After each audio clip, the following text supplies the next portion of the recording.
پیارے بچوں، آج ہماری کہانی کا موضوع ہے نیلی چڑیا اور بلی۔ عثمان ایک بہت نیک اور رحم دل لڑکا تھا۔ اس کے پاس ایک پالتو بلی تھی جس کا وہ بے حد خیال رکھتا تھا۔ بلی بھی عثمان سے بے حد پیار کرتی تھی۔ ایک دن عثمان گھر کے صحن میں موجود نیم کے درخت کے چھاؤں میں لیٹا آرام کر رہا تھا۔ اسے کسی پرندے کی سریلی آواز آئی۔ اس آواز میں بہت زیادہ مٹھاس تھی۔ پرندے کے چپ ہوتے ہی عثمان کی نگاہیں درخت پر بیٹھی نیلی چڑیا پر پڑیں، جو درخت کی ایک شاخ پر بنے گھونسلے میں رہتی تھی۔ اب روز اس کا معمول بن گیا، فرصت ملتے ہی اس کی نگاہیں ننھی چڑیا کی تلاش کرتی۔ اس کی آواز سن کر عثمان کے لبوں پر مسکراہٹ آ جاتی۔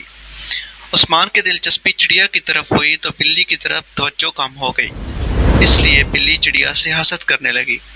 ایک دن جب عثمان گھر پر موجود نہیں تھا تو بلی درخت پر چڑھ گئی اور گھونسلے کی طرف چھلانگ لگائی۔ نیلی چڑیا بلی کا نوالا بن گئی۔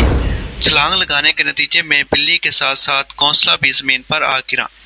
عثمان گھر میں داخل ہوا تو اس نے چڑیا کا گھونسلہ زمین پر گرا ہوا دیکھا اور بلی منہ پر لگے خون کو صاف کرنے میں مصروف تھی۔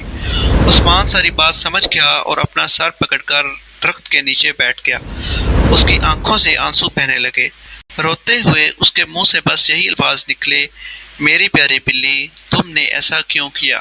پیارے بچوں، اگر آپ اس طرح کی کہانیاں سننا چاہتے ہیں تو ہمارے چینل کو سبسکرائب کریں اور ساتھ میں دیے گئے بیل کو پریس کریں تاکہ ہماری نئی آنے والی ویڈیو آپ تک پہنچ سکے۔